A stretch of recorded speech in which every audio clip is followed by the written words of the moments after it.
Bonjour, je m'appelle Claude Plossignac, je suis médecin et poète et je suis française d'Algérie. Mon père était directeur des PTT à Alger et les services secrets pendant la guerre en 39, en 40-41 lui ont demandé d'installer des écoutes microphoniques dans les bureaux des commissions d'armistice italo-allemandes qui s'étaient installés à Alger, parce qu'à Alger il y avait des Allemands, contrairement à ce que beaucoup croient.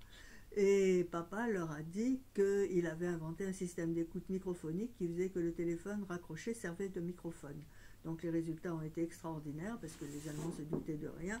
Et j'avais des micros dans tous les bureaux, dans les chambres, dans les garages, dans les couloirs, etc. Et ils se doutaient de rien. Et de ce fait, pour que je ne risque pas d'être prise en otage, parce que je devais avoir 5 ans ou 6 ans, il m'a envoyé dans un bled perdu de Kabylie qui s'appelait Délices-les-Jardins. C'était à 4 km de Délices, c'était à 2 km de la route nationale. On était tout au bord de la mer et on était complètement isolés. Je n'étais pas inscrite dans une école, etc. Et là, c'était un coin de Kabylie qui était absolument magnifique. Et nous assistions à des couchers de soleil tous les soirs qui étaient somptueuses derrière la colline où il y avait un marabout. Et donc, j'ai été bercée par les couchers de soleil toute mon enfance. Et quand j'étais adulte et que j'ai beaucoup voyagé, j'étais très attirée par les couchers de soleil dans les différents pays que j'ai visités. Et je rentrais à la maison et je rédigeais un texte sur les couchers de soleil que j'avais admirés. Et j'ai montré ça à une amie qui me dit: elles sont très belles, tes descriptions de coucher de soleil, mais ça manque d'un fil conducteur. Et c'est là que j'ai eu deux idées. Une idée de faire, alors, une idée de dire que à cette époque j'avais le soleil pour ami, et donc il partait tous les soirs, il partait tous les soirs et revenait tous les matins. Mais un jour je me suis lassée de cette envolée perpétuelle et j'ai décidé de le quitter. Et donc je suis partie en voyage. Et là, évidemment, je le retrouvais tous les soirs dans les pays où j'allais et je raconte mes couchers de soleil. Et donc, c'est une œuvre, ça s'appelle Au voyage autour du soleil, et c'est très poétique, ça a gagné plusieurs prix. Et l'autre idée, c'était que c'est une idée qui m'est venue sur un fait réel. En fait, effectivement, nous avons eu un naufragé qui est arrivé devant chez nous et qui venait d'Espagne, il quittait le régime de Franco. Il était dans un sacré état, donc on l'a accueilli, on l'a réchauffé, on l'a séché, etc. Et on a appelé la gendarmerie. Et j'ai fait de ce personnage, j'en ai fait un héros. Donc j'imagine que c'est un naufragé qui a perdu la mémoire et qui va retrouver la mémoire à travers les différents couchers de soleil et puis quelques incidents, etc. Donc, et là, ça s'appelle Le naufragé de Kabylie. Et c'est aussi un recueil qui a reçu beaucoup de prix. Et et donc, je raconte l'histoire de ce naufragé qui, qui a perdu la mémoire. Et on discute beaucoup ensemble. Je peux vous en lire un tout petit passage.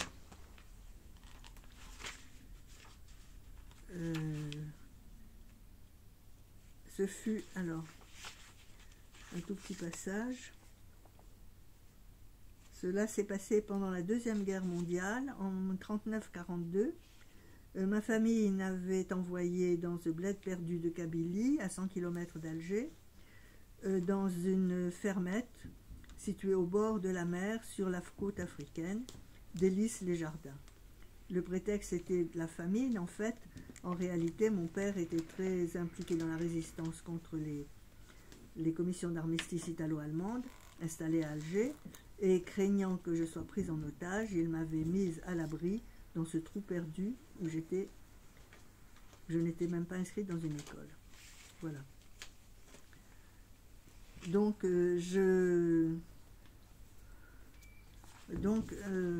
ça, c'est mes premiers écrits. Ce livre a aussi beaucoup de prix internationaux et des prix internationaux et puis des prix... ah ben je ne l'ai pas là-dessus. Et donc j'ai toujours écrit en fait. J'ai toujours écrit. Quand j'étais plus petite, j'écrivais des choses absolument insignifiantes, mais ça avait toujours un certain rythme. Ma première dissertation, des rédactions à l'école a été tout de suite lue dans la classe et j'ai édité mon premier recueil de poèmes dans les années 60, je vais avoir 20-25 ans, c'était des poèmes de jeunesse qui ont été édités sur une petite plaquette et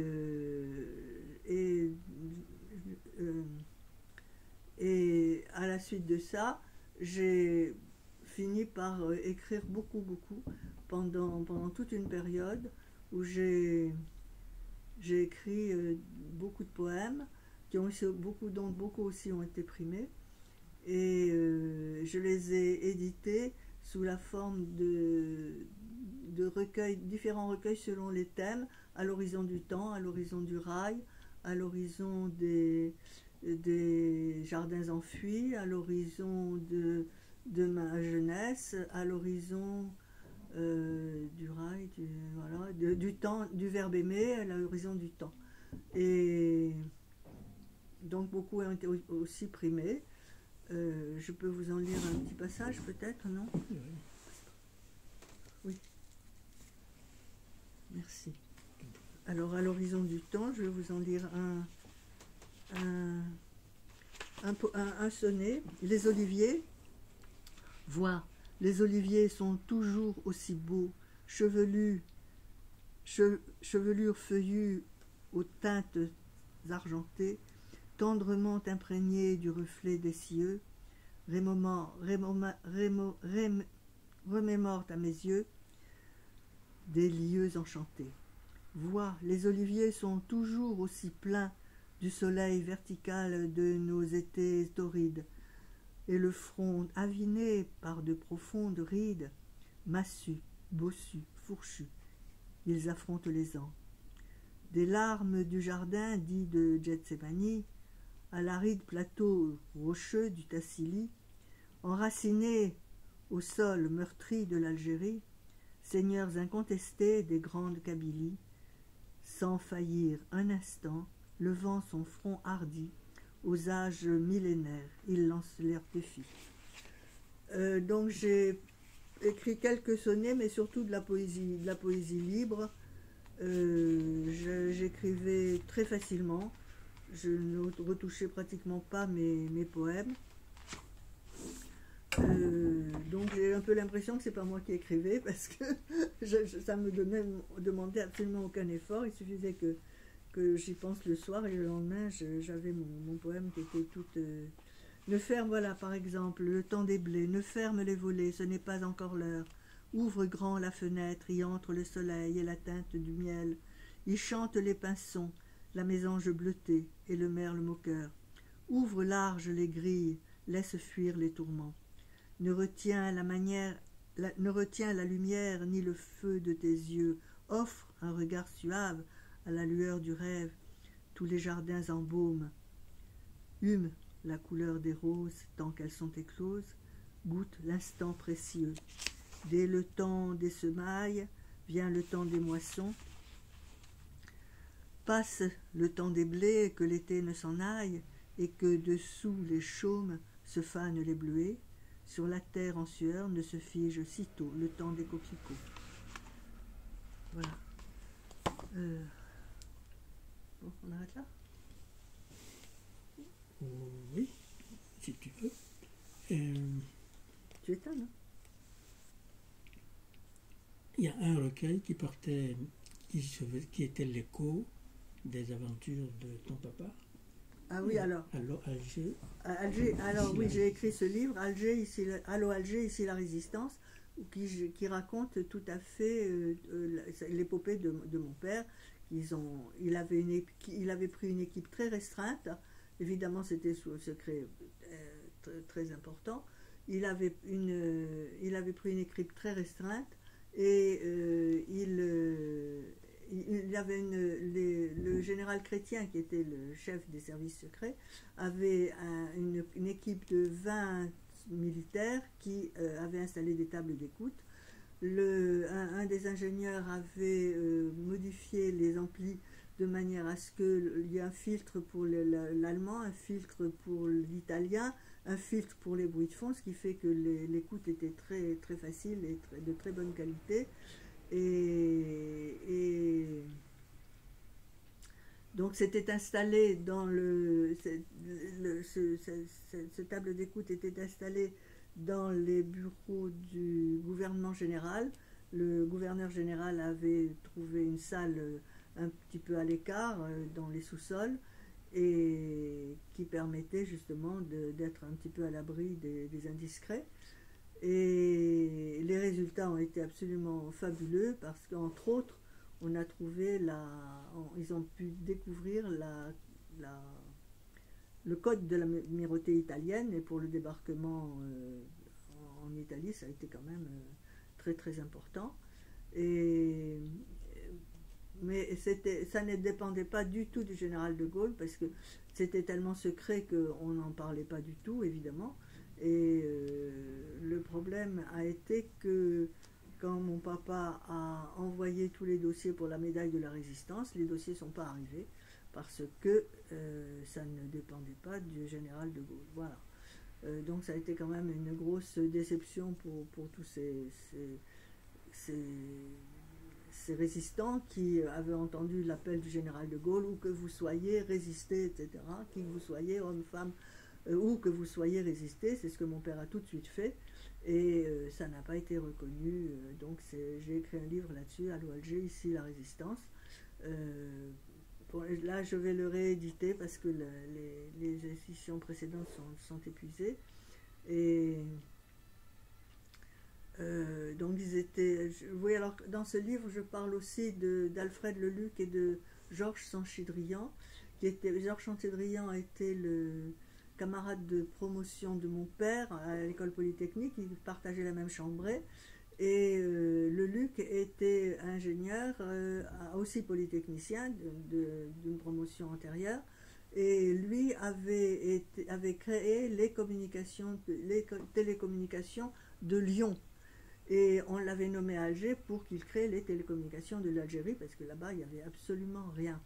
Et donc, Sanchidrian est parti en Algérie, parce que sa mère habitait à Oran, il était pays de la nation, sa mère habitait à Oran, et de là, il a téléphoné à papa en lui disant, voilà, il faut que tu viennes ici en Algérie, parce que tout est à faire. C'est comme ça que nous sommes arrivés, moi j'avais 6 mois, nous sommes arrivés en Algérie en plein mois d'août. Et donc l'équipe était extraordinaire, il y avait beaucoup d'ingénieurs, Lacrose, et beaucoup d'autres ingénieurs.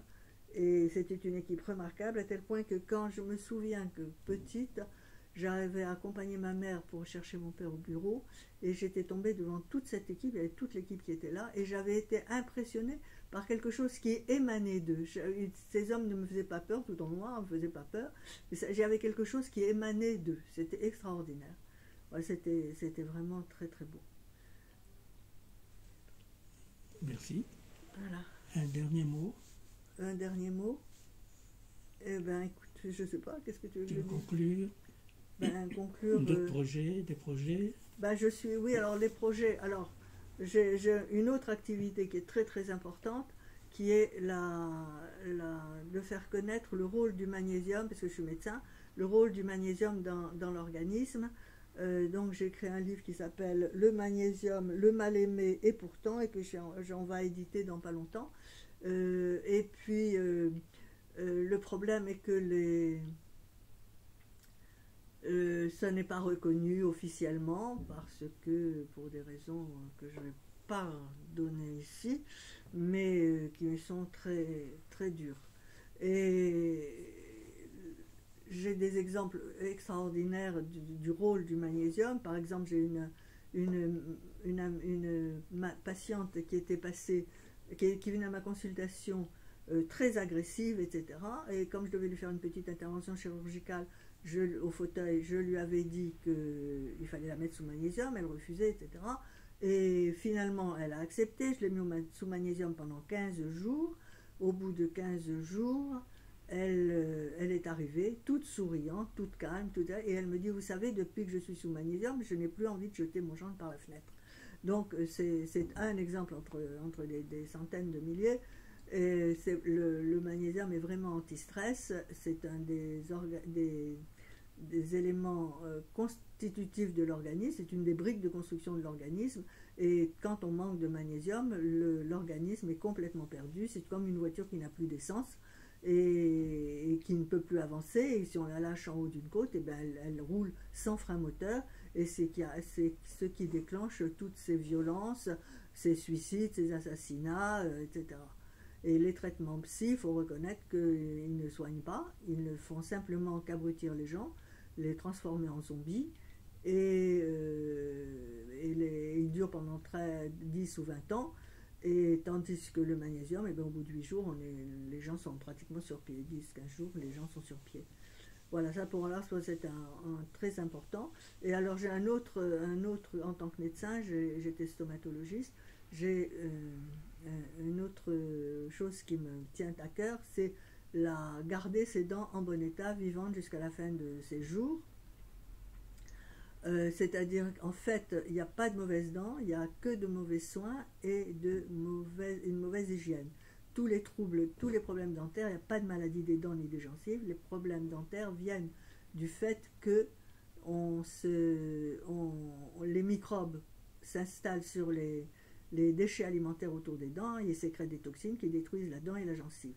Donc il suffit d'enlever tous les déchets alimentaires autour des dents après chaque repas pour garder ses dents en bon état. Donc vous pouvez consulter le site qui s'appelle d-problème-dentaire.fr. Je répète, d-problème-dentaire.fr, sur lesquels vous trouverez entre autres un article qui s'appelle Technique, tout ce qu'il faut faire pour garder ses dents en bon état jusqu'à la fin de ses jours. C'est-à-dire enlever, bien nettoyer ses dents après tous les repas. Ça prend un petit peu de temps, mais c'est tout de même mieux que d'aller faire des stages chez les dentistes. Voilà. Et pour le magnésium, j'ai un site qui s'appelle le-magnésium.fr. .org. Le-magnésium.org. Je crois que c'est ça. Je me souviens. Voilà. J'ai donc mené ma carrière médicale et littéraire en même temps. Merci Claude Plosieniak pour cet entretien. Tu veux bien tenir à montrer la couverture de tes livres. Je vois À l'horizon du temps, édition du livre. Voyage, le naufragé de Kabylie. Édition L'Harmattan. Édition L'Harmattan. Voyage autour du soleil. Voyage autour du soleil, qui est aussi à L'Harmattan. Ouais. Voilà. Mais je sais que, ouais, à l'horizon du temps, qui est aux éditions Édilivre. Il y a d'autres titres qui oui, il y a beaucoup de titres. Il y a l'horizon du rail, il y a l'horizon du verbe aimé, à l'horizon des jardins enfuis, à l'horizon de ma jeunesse, le dernier. Et alors j'ai aussi écrit pour les enfants, là-bas,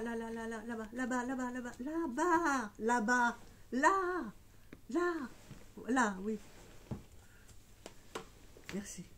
J'ai écrit un autre livre pour les enfants qui s'appelle La souris qui aimait les dents de lait, pour initier les jeunes enfants de 3 à 7, 8 ans sur les problèmes dentaires, leur apprendre ce que c'est qu'une dent, qu'ils sachent ce qu'ils ont dans la bouche. Voilà. Voilà, par exemple. Voilà, le sucre.